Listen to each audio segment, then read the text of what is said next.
Don't block the path of inquiry. Don't lay down rules that make it impossible for people to ask important questions. Welcome to the Thought Stretchers podcast, where we hope to stretch your thinking about important issues in education through rich inquiry.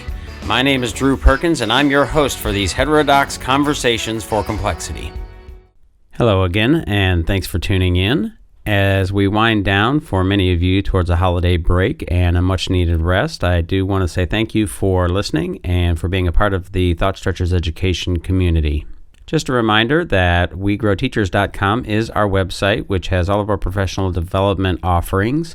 We do lots of project-based learning work, lots of differentiated instruction work, certainly everything through the lens of inquiry, and there you'll find other things like assessment, literacy, growth mindset, some leadership work, and other things as well. So again, please visit WeGrowTeachers.com if you are interested in looking for high-quality professional learning and professional development.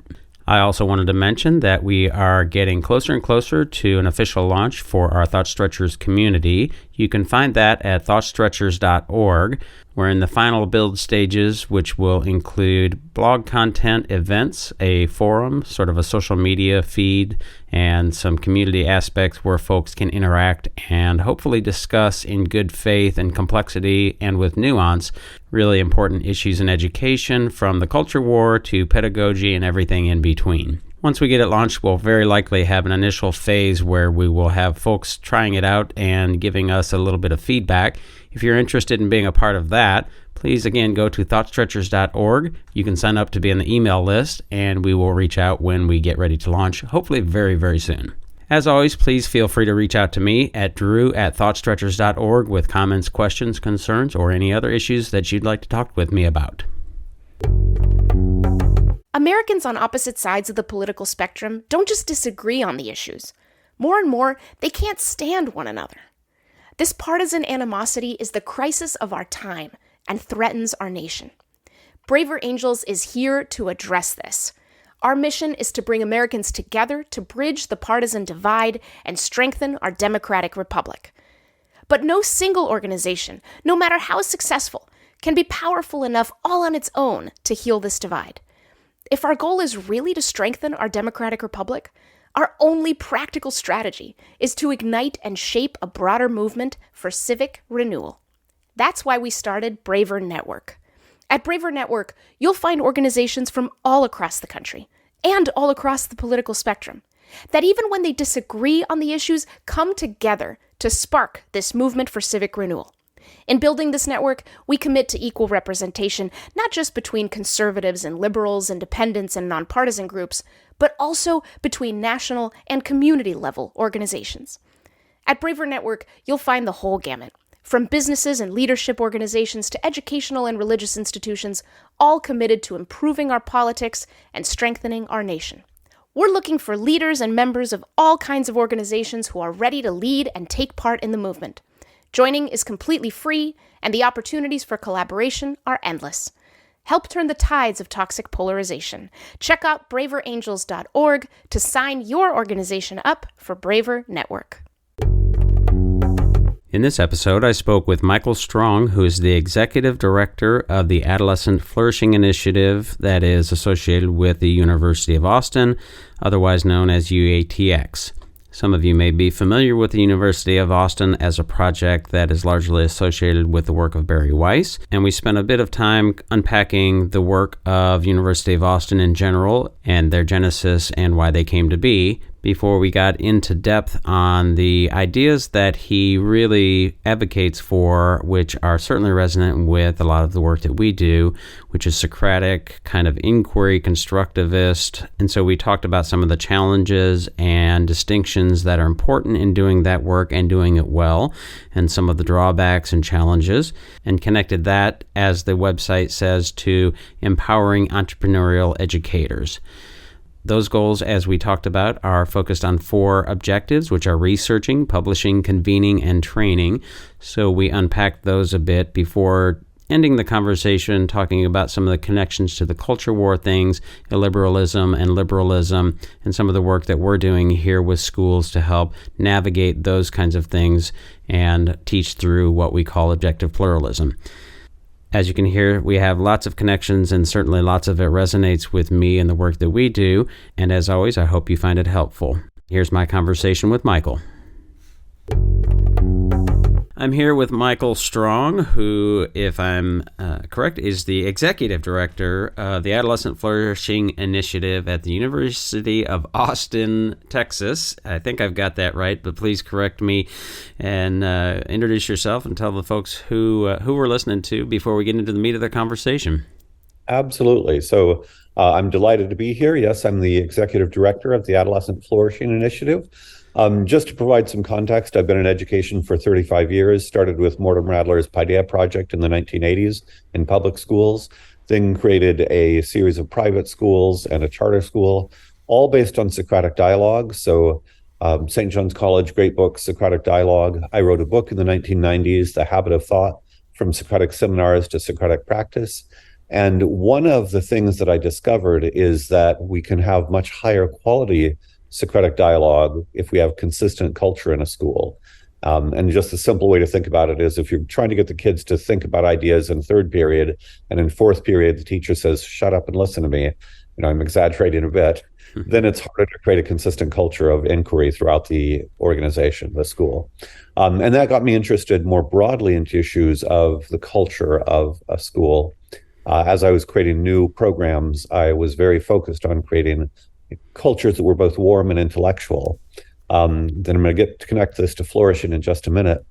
One of the things I discovered creating small personalized schools with a lot of agency for students is that I would see students who had been anxious, depressed, sometimes suicidal at a large impersonal public school. And then within a few weeks or months, they would become happy, well, coming back to life.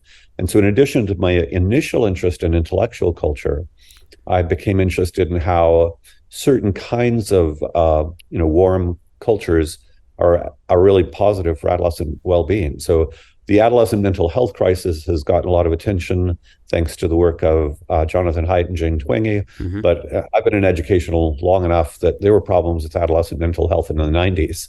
They're much worse now, but it's been an issue for a long time. And so for me, connection, community, meaning, and purpose are critical for adolescent well-being in the school environment. And as I got into this, I started speaking and writing about these themes, about, on the one hand, the theme of creating a consistent culture, and on the other, how that culture for adolescent well-being needs to be connection, community, meaning, and purpose. And willy-nilly, I found maybe 50 scholars across the U.S.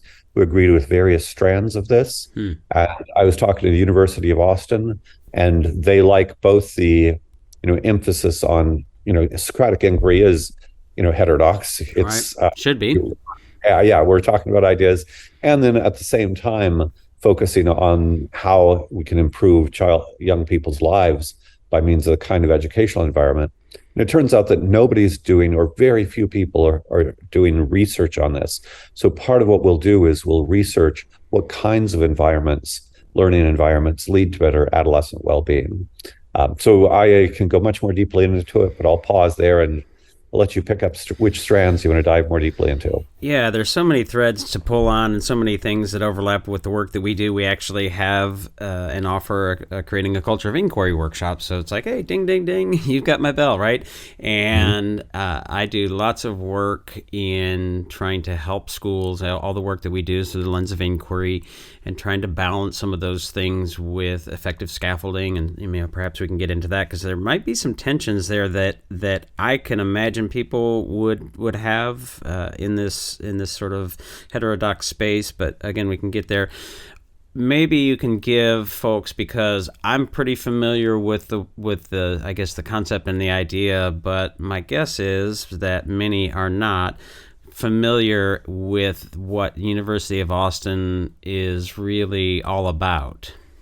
Absolutely. Well, there are two strands. It was known as the heterodox university when it came out because many of the founding advisory board members, certainly Barry Weiss was a prominent founder and advisory board member, but many of them had been in some sense canceled. Larry Summers, former president of Harvard, had famously, been canceled in a sense. And so many of us, I I would say my personal heroes intellectually are Socratic, Socrates, Galileo, and John Stuart Mill. And so this tradition of intellectual freedom that goes back thousands of years in the West, I think many of us believe that that is or should be the core of academic work. Insofar as academia is a sacred space, that which is sacred is freedom of intellectual inquiry. And many people, myself included, but certainly I think most or all of the founders of University of Austin, were concerned that this integrity of inquiry was coming under attack by various movements that were concerned with treating people well. So I don't want to be aggressively harsh, but it had gotten to the point where we were no longer free to inquire. And there's now a large literature on how many students and professors don't feel free to speak their mind at universities. And the University of Austin is the first major new private university in many decades. And its whole point is to revive this tradition of freedom of inquiry where we can think and speak honestly. It's exciting, it's energizing, it's joyful. And we believe that there are thousands of students and faculty that are craving this kind of environment. I do want to connect it to flourishing because so much of it has been on the freedom of inquiry side. There is also an interest in human flourishing because sometimes when people just get into these free speech debates, there are some people that are, I'm going to be a jerk to be a jerk. And so I think we also don't want the freedom of speech just so I can say the nastiest thing ever. No, for honest inquiry for the betterment of the human condition. And I think people don't realize there's a connection, that if we cannot speak openly and honestly about issues, we are thereby preventing ourselves from pursuing the true, the good, and the noble.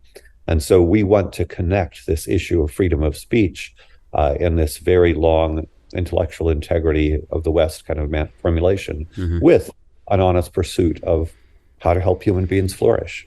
So the name of the initiative is Adolescent Flourishing, right? So one would assume that is really focusing and targeting kids in the K-12 space, and UATX is obviously higher education. And maybe you can talk a bit about the differences in the targeting there, because there's obvious differences, although some people may not be wholly aware if they've listened to this podcast enough and sort of lived in the heterodox space. They probably are, but there are different sets and goals and outcomes for academic freedom and expression and purpose of institutions in higher education than there are from K-12. So maybe what's your sort of read on those differences? And then when if you're targeting adolescents and the University of Austin is higher education, how does that work, and what's that going to look like in your mind? Sure. So first of all, of course, there's in terms of actually the well-being of people, a 19-year-old is still an adolescent. So there's certainly some overlap in terms of the characteristic. Sure.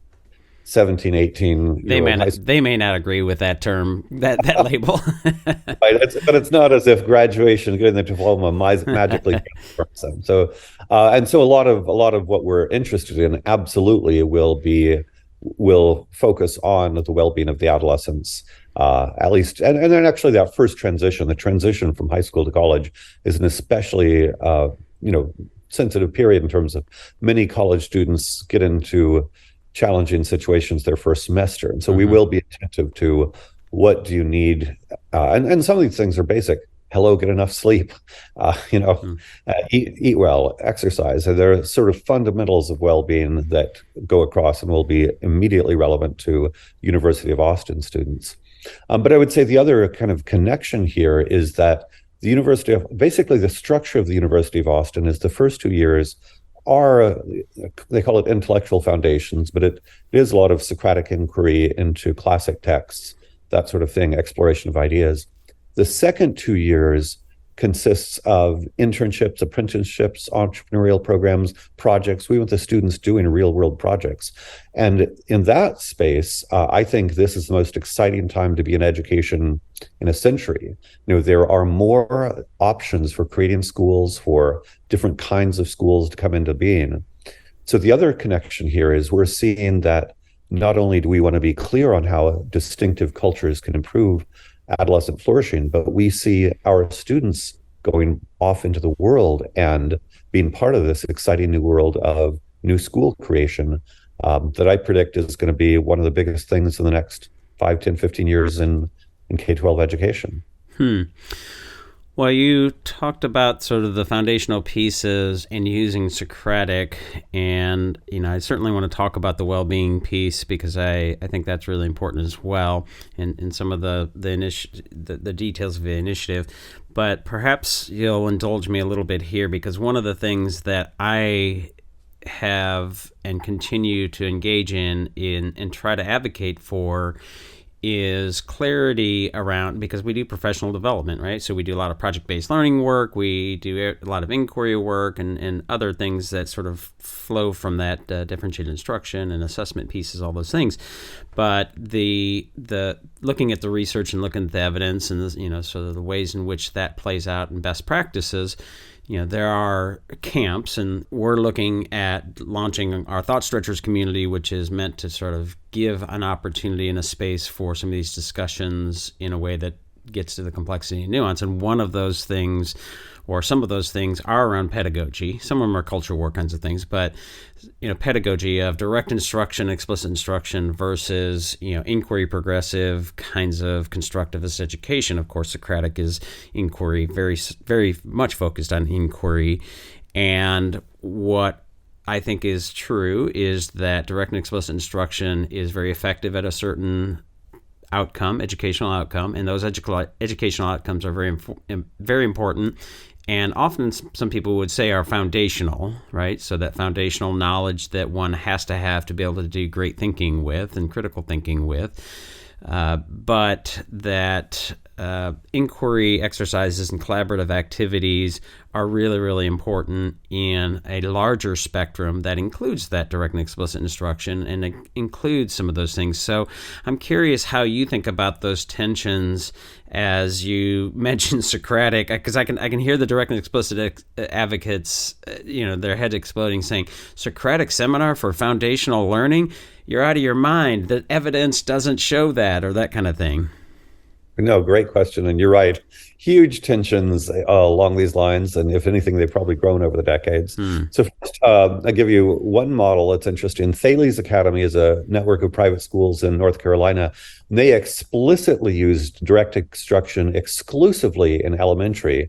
And they're largely Socratic great books in the high school. And then middle school is kind of a transitional piece. So I think part of the tension, it doesn't completely resolve, but I think part of the tension is I think there is a more appropriate role for more direct instruction in younger grades and more appropriate role for more inquiry as students get older. I actually am also fond of inquiry with younger grades, but I just want to acknowledge I'm more sympathetic to a higher proportion in the younger grades. That's a very simple version. Another way I look at this is I have seen, say, discovery learning that I think is completely worthless. And of course, my emotions are on this side, but one of the things that we do is create a relatively structured focus on texts. And so it's not as just, hey, go figure it out. When in my book, I talk about 3 prerequisites to successful Socratic dialogue. One is learning to analyze texts, and that's a skill. People who know Mortimer Adler's How to Read a Book. In some ways, we're providing close coaching on how to move through a text. We'll spend time on a sentence, on a paragraph. Why is the semicolon there? And so it's not kind of unstructured, do whatever you want, think whatever you want. And the reason I got into this is I realized that many Socratic seminars don't work very well because students don't know how to read well. And I'm very big on close, careful reading of difficult texts, and that's I would say a training process. So I think there's some kind of meeting of minds there. The other kind of structure that I provide in this space is I see concept teaching as something that can be done through inquiry, and so kind of if you wanted to do concept teaching didactically, you could say horse, horse, horse, non-horse, justice, justice, justice, non-justice, and what are the edge cases of justice? You give examples, give counterexamples. Whereas by inquiry, you can do similar sorts of things well, what do you believe to be justice? What do you believe to be justice? What do you believe to be justice? What's a case of injustice? What's a case which is not quite one or the other? And those sorts of things get students to think. And then if a teacher wants, and I'm a pluralist, I think so many different classrooms, schools, contexts, that then the teacher can use the inquiry that kind of generated interest in a topic to close it, to kind of provide closure. Give you one example. I was working with a teacher who had been teaching the French Revolution for decades in her high school European history class. And we spent, basically a week going through Rousseau's Inequality. On the one hand, learning to read Rousseau, which is extremely difficult, but also really thinking about inequality. And then after that, she was able to get into the dynamics of the French Revolution, and the students were aware of and cared about it. Otherwise, sometimes it just comes across, the sans-culottes did this and blah, blah, blah. You know how it is. A lot of didactic teaching is to throw it against the wall and none of it sticks. Whereas I think getting the students' intellectual and emotional engagement by means of dialogue as a really powerful activity that can then be used to follow up with direct instruction, if you will, on more substantive content. So I see it as a tool. I see intellectual dialogue, including intellectual dialogue as a text, as a tool, and that experienced teachers can find artful ways to combine the best of both worlds. Yeah, well, I would agree, and that's the case that I make. And matter of fact, right here on my desk, I've got a research piece with a researcher, actually a bunch of researchers, but one of them I spoke with on our podcast, Art Lazander, and the title of that is "Let's Talk Evidence: The Case for Combining Inquiry-Based and Direct Instruction." Right, so there is, I think, a really powerful synergy when you do those things together. And you mentioned the term discovery learning, and I'll just say that one of the things that really bothers me or frustrates me in this discussion, because it doesn't seem to be a discussion, is this constant conflation of inquiry and constructive with discovery learning. Because as you noted, there is such a thing as discovery learning where it's unguided and the students are I joke about it being sort of free-range chicken, kids just sort of wandering without any intellectual guidance, right? And that's generally not going to lead to good academic outcomes. There are certainly some situations where it might certainly be appropriate, but in most academic settings it's not, and it's not going to yield high result. I'm curious, and we can linger on this maybe a little bit longer, because I do think it has to do with the academic flourish, or the adolescent flourishing, and sort of some of the intellectual virtues that one might be thinking about. That I really like the way that John Hattie, and I've had John on our podcast, and I don't know if you've seen his latest book, Visible Learning, the sequel, but it's all these 2,100 plus or something like meta studies, and you can nerd out on all this stuff, but I like the way that he thinks or sort of articulates surface, deep, and transfer learning, and the ways in which we need to think about what he calls teaching with intent, really thinking about the cognitive complexity of what you're asking students to do, their prior academic achievement, and then choosing the right tools to get to the success that you've identified that's where you want to go. And the ways in which we move throughout that process as teachers and educators includes, and should include, in my estimation, direct instruction and inquiry and collaborative activities and so on and so forth. So I'm curious, is that framework, that surface, deep, and transfer, something that resonates with you, or is there another sort of framework that you use or talk about, and sort of the rhetoric that you use? That works. So I'll give you a particular case in which I sort of think about different kinds of pedagogy for different kinds of learning, really. So AP World History, if you look at it, a lot of AP World History textbooks are like 600 pages long. It's an incredible amount of content that students typically cover. And if you look at the actual AP exam, part of it is multiple choice tests, which is through the didactic content coverage, but the essays are worth just as much as the multiple choice. And in fact, I looked at a grade calculator. You can score a 4 or a 5 on the AP World History test while getting every single multiple choice question wrong if you got top marks on the essay section. Hmm. Of course, that's scary and risk averse. I'm not saying Sure. ignore it. But my point there is, if you're an AP World History teacher, you could see your task as, I've got to get students to master this 600 pages of dense factual content so they can get all or as many questions as they can right on the multiple choice. On the other hand, if you do that, you're spending less time in the kind of sophisticated thinking that I think will help them on the essays. Give you a concrete example of an AP essay. A few years ago, there was a sample question where students were given, this is a DBQ, document-based question, students were given examples of newspaper clippings from 19th century India discussing the game of cricket.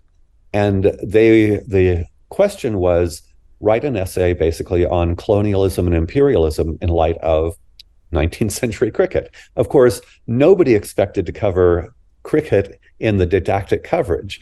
That's one of these things, the DBQ is just giving you documents, so you're supposed to figure it out.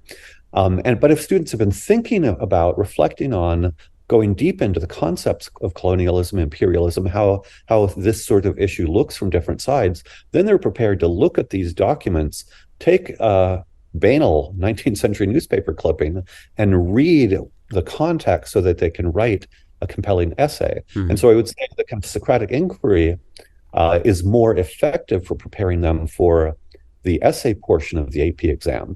And so, when I explain this to AP teachers, I say, look, if you want to do 80, 90% of your time on the multiple choice, yes, content coverage, go for it. If you want your students to be sophisticated thinkers so they can do better on the essay, let's spend some more time on this, intellectual sophistication. And then they can make a choice. And I find a lot of them realize the students are more emotionally and intellectually engaged in the Socratic dialogue. And let's complement those two modes of learning for these two really different outcomes on the AP exam.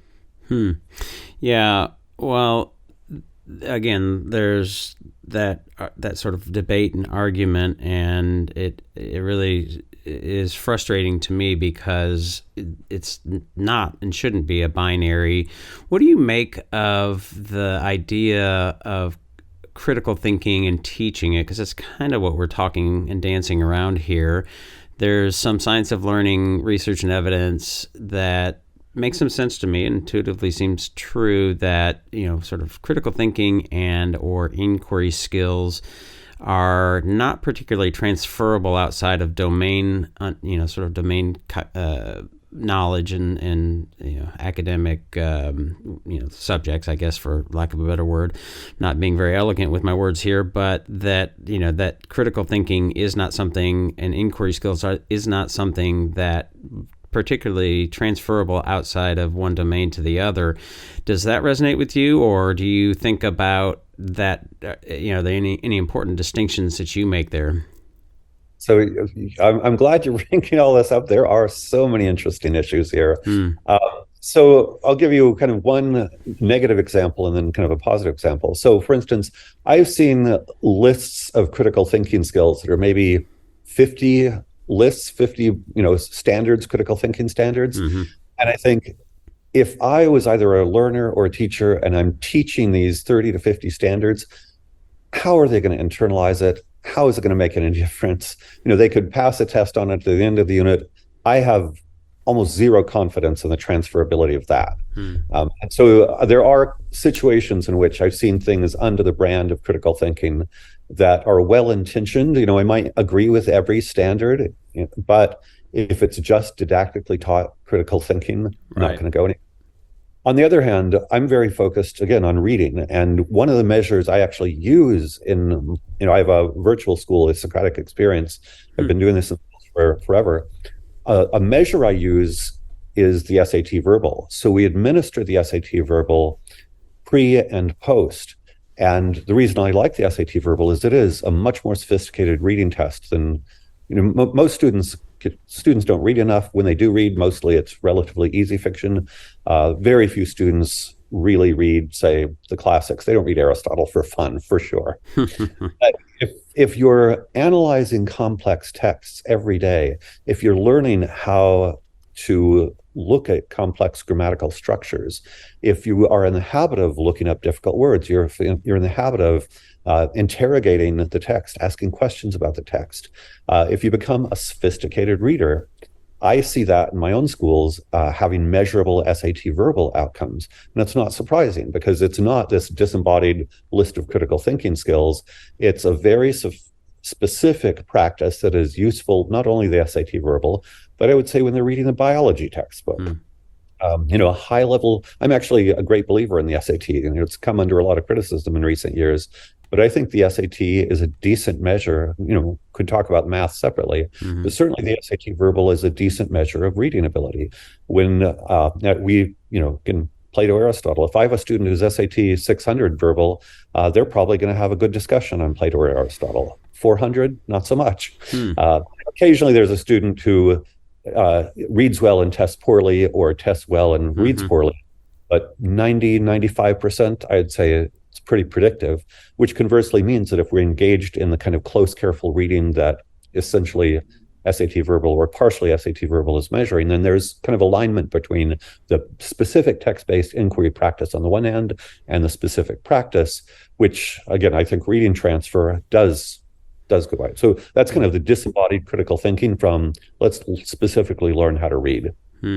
Yeah, so I think about it as a sort of overlaying skill, and we really focus on the inquiry skill, especially in K-12, and we really value project-based learning as a process because one of the things that we emphasize is, all right, so you've got a driving question, and then we really want to make sure that students, with the facilitative help, and sometimes quite manipulatively, of the teacher, is they're identifying what things we need to know, what questions we need to answer in order to do this and do it well. And of course, there's scaffolding and planning pieces that make sure those things align with what we want those students to think about and learn about in the cognitive path. And that's a whole other podcast and workshop and that kind of thing. But that value in sort of helping, you mentioned sort of habits of mind kinds of things, so that when they are adults, they are looking to buy a house or pick a college or,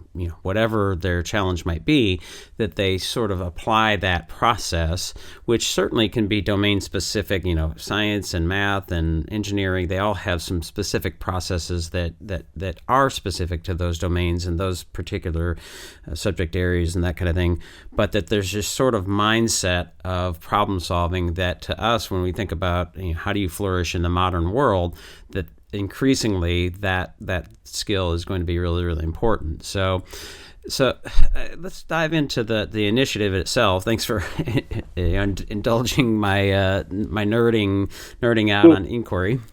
Can I just comment on that? Yeah. And, it'll be connective tissue to the inquiry. So one of the ways I think about a lot of these sorts of issues, I personally, as an educator, as a parent, I am very passionate about, let's say, cultivating initiative in young people. And so I think one of the benefits to go to your project-based learning is the more we can cultivate student initiative, lifelong benefits. Right. Many employers are frustrated with employees who, regardless of what grades they got in college or even what university they went to, they come in and they're passive and they don't know how to do anything. Right. And so there's this whole domain like that. None of that initiative, I don't know of any good measure of initiative. And I used initiative as a proxy for kind of a whole host of problem-solving skills. Right. Kind of initiative is the tip of the spear towards, can you actually get real things done in the real world? Right. And I would say that's one of the most valuable human characteristics in the workplace, especially in 21st century workplace. But as far as I know, that's pretty much invisible to academic testing and the whole testing regime. Mm-hmm. So insofar as the critics of those advocates for traditional pedagogy are saying, look, discovery learning failed, project-based learning failed, and they're very aggressive. They're basically, you've got proof, all of the evidence points in the other direction. Right. On the side of, initiative and real-world problem solving, I don't know of any measure, good, widely accepted measure. I'm sure little schools, they're probably little, but no widely accepted measure that is giving us evidence, which I believe is out there, that these kinds of pedagogies have more valuable results in the real world. And that, I think, is a longer term, more sophisticated project that I imagine in our own ways, each of us are working on. Yeah. Does that resonate? Yeah, for sure. And, I'm looking at the website and looking at the I guess the phrase empowering entrepreneurial educators. And one of those pieces, you talked about connective tissue. We really advocate, we do lots of work with schools and project-based learning, and obviously our big inquiry and project-based learning advocates, but we also, I think there's a valid criticism, as you mentioned, like there's research that shows these things have failed. Yes, they have, and they're not good if at certain things in particular, but they're really not good if they're not done with efficacy. And so really being clear about what we mean by any of this, again, progressive, inquiry, constructivist, project-based learning efforts insofar as that it's not just behavioral engagement, it's cognitive engagement, that there's actual, planning, saying this is the cognitive path we want them to travel. Here's how I'm planning on doing that. The intentional piece that we talk about in the planning process, but then that allows a teacher to be sort of intuitive, sort of that art of teaching, that inquiry stance and that inquiry mindset is really good at, right? That evaluative thinking, those facilitative questions. What makes you say that? Tell me why. What's the evidence for that? The Socratic mindset. But that can't be the only thing, right? It can't just be Socratic seminar all the time. There is a really important need for those scaffolding pieces and best practices that the advocates of more traditional direct explicit instruction advocate for. So pulling those pieces together, and maybe we can again connect it here to so empowering entrepreneurial educators, like unpack that, because that's a big term there. So again, part of this comes from, I've been creating schools my whole life, and I've created multiple schools. I'll go explicitly to the ESA legislation. So last year, Arizona passed the first ESA legislation, universal ESAs, where 1.1 million students in Arizona had access to $7,500 each to attend school of their choice, private, parochial, public, charter, homeschool, unschool, learning pods, hybrid learning, right, virtual learning, incredible flexibility. Since then, Carrie McDonald of FEE estimates 20 million students the next 2 years will have access to that kind of educational flexibility. And we're seeing micro schools being developed all over. The charter school movement is relatively mature, but still lots of growth and opportunity. I do think people are breaking down the barriers between what was homeschooling on the one hand and what is in school. In Austin, we have a 1 day a week school where they learn together 1 day a week and they're off doing their own things the rest of the week. There are virtual in-person models. So education is in a really dynamic, exciting space. Mm-hmm. I see the next generation. If I was a 20-year-old interested in education, I would be really excited about all of these possibilities, and then connecting it to kind of the issues you're talking about. Something that I discovered was that in order to get these practices, project-based learning, inquiry learning, and so forth, to be done well, it really helps to have brand integrity. I think one of the things that's hard is if, going back to my example of this teacher in this classroom does it this way, this does it another way, you need to have a consistent, high-quality implementation. So when I read the research and it shows how bad much of this has been, I think of it's really hard to do a high-quality implementation. You need great training. Right. You need leadership that's on board. You need everybody in the community who's focused on doing a great job of whatever the innovative pedagogy is. I think one of the reasons direct instruction comes across so much better in the research is for a large top-down military-style organization, of course direct instruction works better. And some versions of it are designed to be teacher-proof. Mm-hmm. Anybody could do this effectively. Whereas to do more innovative pedagogy as well, you do need to be much more sophisticated as you implement it. Right. And the quality control mechanism needs to be implemented. So that's where I see an opportunity, or millions of opportunities, for new entrepreneurial educators to say, we need the initiative and problem solving skills for the 21st century. We do need to do the content coverage properly, how do we combine it really well in this particular organization, with this particular training, this particular vision, attracting these particular kinds of parents? Yeah. Makes sense. Yeah, and of course that begs the question, and I think it's a reasonable question to ask, and critics of the sort of more progressive education that we're talking about often raise the question, and to your point, the sort of direct explicit instruction, whether it's done well or whether it's done poorly, or whether it's Rosenshine's 10 principles, and that there's retrieval practice, and there is actually some inquiry in direct instruction if you do it in a particularly efficacious way. But that you say, well, our teachers, because as you mentioned, it takes a sophisticated and skilled facilitator and teacher to be able to do this and do it well, that maybe we shouldn't ask our teachers en masse to engage in this, and that our education system isn't geared, ready, and able to do this kind of thing. So at the very least, let's do the direct and explicit instruction, and therein we'll at least have those foundational pieces, and it's not obvious to me that they're wrong. Well, I'm very much a pluralist in education, because I do think different parents will be attracted to different models. And to just go into the kinds of schools that I've created, most of our parents are entrepreneurs. And I think for entrepreneurs who create value in the real world, who need to take initiative and solve problems, they are biased towards, I want my kid to be this kind of person. Sure. And it's tricky, because I think we are likely to see a bit of a class issue where direct instruction for underprivileged students, in some cases in no excuses charter schools, kind of seems to be becoming the norm. And that's, again, where the evidence is. At the same time, wealthier people who can afford it are often opting into, Elon Musk famously created basically an alternative school for his child. And so there are people who can afford it who are breaking free from those structures. And then they can also afford to hopefully identify high quality versions of that. So I'm very interested in the technology adoption cycle. All technology products start with early adopters. So I see it as we develop more robust models for innovative pedagogy. Montessori's been around for 100 years, but Acton Academies, Synthesis is the one that spun off from Elon Musk's project. My Socratic Experience, their Prindle Learning was founded by an entrepreneur.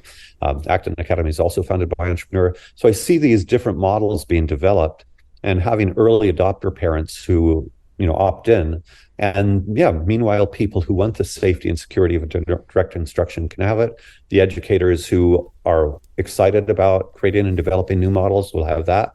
And we'll have a pluralistic system, and we'll probably have more hybrids like Thales Academy or direct instruction elementary and, Socratic in high school. That is, I think once we have a more pluralism, we'll see more hybrids and more sophisticated hybrids. Yeah, and I guess there's some sense of, as you're talking about the wealthy parents and those who may be in lower socioeconomic pieces, and the differences that we might see there, and the effectiveness and ease or efficiency of reaching those effectiveness pieces. There might be, I'm imagining, certainly some arguments about that being an equity piece, but again, another podcast probably. And so I'm curious, again, I'm looking at the website here. We've got these ambitious goals. You've got 4 things that are ambitious goals or distinct objectives to reach these ambitious goals. They are researching, publishing, convening, and training. So can you unpack that for us, or those for us? Yeah, so just to start with the researching, again, some research breaks down, and the vast majority of educational research is public school only. Vast majority. There are some researchers break down public, private, and parochial, but that's not very much. And when the category of private is typically, independent schools, traditional private schools. There's a sliver of research on homeschool. But just to talk about this, new sector of micro schools, innovative models, there's essentially no research on that. Or to go in a different direction, there was one research project at the University of Virginia that looked at schools with distinctive cultures. And so, for instance, they looked specifically at Quaker schools. Quaker schools have a very distinctive cultures. IB schools have a distinctive culture. Montessori, Waldorf have distinctive cultures.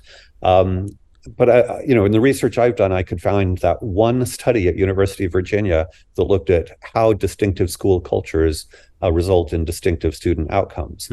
So first of all, we see this as an opportunity, especially as school choice is going to multiply the options. It's a kind of greenfield opportunity to research these options. We wouldn't do it in-house at the University of Austin, but we're in conversation with other researchers at other universities who are eager to do this. And we're helping to raise funds for that kind of research. And I think it will give us information on specific implementations of different kinds of pedagogies at a higher quality than we've ever had before. So that's the research. Convening, I mentioned these, 60 scholars or so who have been interested in these themes, but they're scattered. We want to bring them together for a couple of conferences a year so they can talk about what's the relationship between particular pedagogies and particular schools and particular outcomes. What are the frameworks? We were mentioning earlier, right now there's no robust, widely accepted evaluation for these non-cognitive outcomes. Is it possible to get to the point where we can either adopt one more widely or be clear about this is the context in which this particular evaluation of non-cognitive outcomes is more likely to work than others? I think there's a lot to be done there. Let's get the scholars talking about it. Collaborations, we want to collaborate with other people in this space. Great to know about you, and it sounds like you're part of the circle of people we should be talking to. Yeah. Finally, ultimately, educator training. As we have a lot more focused, concentrated information on how particular pedagogies and particular school contexts lead to particular outcomes, we want to support better teacher training pipelines. Just as a Socratic educator, it's been really hard to find a good pipeline. I've been envious of Montessori for decades. They have a year-long dedicated, pedagogy training. Wow. Well, as does Waldorf. Whereas anybody else who's trying to do an interesting pedagogy, I don't know, maybe you get a week with teachers, 2 weeks, a month if you're lucky. Imagine if you had a year to really cultivate teachers in your pedagogies. The outcomes, and again, that goes back to the research showing poor outcomes. Well, if a pedagogy that should be learned over the course of a year in a supportive environment gets 2 in-service days, of course the outcomes are going to be, So I don't want to rant anymore, but you get it. Well, I mean, you're preaching to the choir. Of course, we do lots of professional development, and we always advocate for, and I talk with school leaders and superintendents and whoever and say, we advocate for working with leadership and thinking about sustainable implementation. But obviously we can't dictate that, right? So what's the value of coming in and doing a workshop and not being able to follow up? Obviously, we can't follow that up. But yeah, the idea, when we're talking about transforming and really leveraging the power of the educational process, there's so many impediments and things in the way structurally to be able to do that. And, part of that is the things you mentioned, like two in-service, days a year, or just educators will know what I'm talking about, right? It's obviously not built for building super high quality. It's really, scaling up and getting kids in and out, and we see the results of that in the results that we see, whether they're quantitative measures and tests or people now matriculating into the workforce and lacking some of these skills that you're mentioning. One of the things that I'm curious about, and I don't know that this maps exactly, but when I found it to be a really weird dynamic. I'm curious how you think about this with sort of, if you think about left-right spectrum of the sort of political pieces here, conservatives tend to be really much more in favor of the sort of traditional and didactic. And then the more left you go, they tend to be more progressive and, sort of hippy-dippy, for lack of a better term. But that doesn't map on exactly here, and even the left-right continuum doesn't really exactly work. University of Austin is certainly at least has some associations with the culture war pieces. You mentioned Barry Weiss, certainly in the center of much of that in many ways. Some people would say she's a conservative, some people, and I think she would say she's, pretty left of center politically. But how do you see the sort of pedagogy piece that we've been talking about, so those inquiry versus direct and explicit instruction kinds of things, and how they sort of play with some of the tensions of the culture war and the partisan tribalship, tribal partisanship is the way that I should say that. Perfect. No, great question. Well, first, I'm very interested in how there's research showing that when our partisan brains are engaged, a different part of the brain lights up. We've kind of got a tribal alliance, let's fight the enemy kind of brain, right, versus really thoughtful, let's think through problems carefully. And so I think to some extent, the ideal intellectual environment is one that transcends partisan divides, because that's not where any of us do our best thought. Right.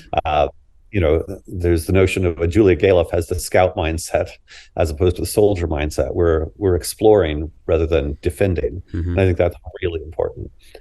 Certainly, and just personally, I've decades ago, I coined the term upwing rather than left wing versus right wing, because again, once you get into those boxes, people immediately interpret things. Right. So, I want to improve education. I want to improve adolescent well-being. And if sometimes that means we read classic texts that are coded right-wing, oh no. If sometimes it means we're a radical inquiry that questions everything. The irony is, of course, decades ago, radical inquiry was coded left-wing. I think one of the reasons the University of Austin and the whole heterodox movement had to break out is left-wing is no longer devoted to inquiry in a political partisan sense. Right. That is, and I have huge respect for Brett Weinstein and Heather Hang, and they were at Evergreen, which was as hippy dippy a college as you can get, right? And were, beyond. They were attacked basically for defending what they saw from the left, from their version of the left, as traditional inquiry, intellectual inquiry in the sacred tradition, Socrates, Galileo, Mill. So I think one of the things is in academia, there are people that are illiberal. And so if we use the term liberal to be open, free, where I would say there's a broader community, certainly at the University of Austin, and throughout people who believe in inquiry, that we need to preserve space for honest intellectual inquiry. And sometimes it is under threat from the right as well. So certainly, I would certainly never describe Trump as liberal in the intellectual sense, not a trace of it. And so on the one hand, actually, Jonathan Haidt said something. He once said, the biggest problems in the country are the Republican right and the academic left. And, one could quibble with that. But one of the reasons I like it is, and it was at the height of Trumpism, that, if one cares about liberal inquiry, freedom of thought, academic wokeness, and people, the Trumpsters are both. So, let's try to create a space for honest inquiry that improves lives. And if we're attacked from the left or the right, we stand up for our principles. Right. So the work that I don't think we've talked about here since we pressed record, but we were talking a little bit about before we started recording is actually that, and one of the things that I think is really a missing piece of this puzzle, and we're intentionally doing and have a workshop and hoping to sort of cultivate this into sort of a lab school, maybe scale it up, is helping teachers understand that, helping all of the stakeholders in the educational process understand that, but especially the teachers who tend to be a little bit more left-leaning, just as a statistical fact.